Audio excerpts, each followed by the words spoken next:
My name's Jim Schuler. We farm about 3,000 acres, mostly corn and beans, a little bit of wheat. We have a little bit of everything. We have one field that we farm down on the river that has sand, anything from sand all the way to really tight clay. The compaction was the big thing on the duals. What we've had is the pinch row is a whole lot worse than the duals.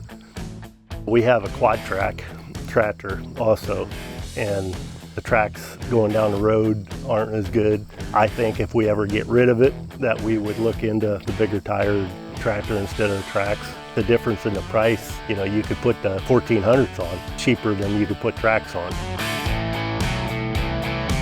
It's amazing how much stuff's changed. I can go out and you can dig and you can't tell any difference whether you're in a wheel track or whether you're not. And that goes all the way through side dressing. There's not as much compaction. You get a lot better footprint on the ground. It's amazing how much better the flotation is on it. I really like the way the LSW tires ride going down the road too. Like if you, we always had especially on the combine, we have them on our combine also. Before, you'd have to drive probably 20 miles down the road before the combine would stop bouncing. And with the LSWs, it's not near as bad.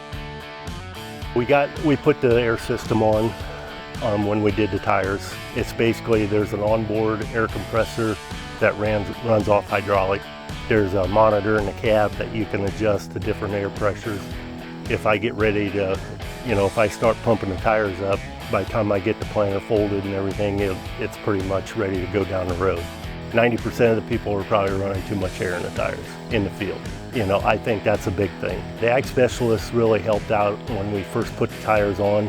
He came out and we actually weighed the tractor and the planter to get the right air pressures. We actually did it full and empty so we can run higher pressure down the road and then lower the pressure in the field. And it's all worked really smooth.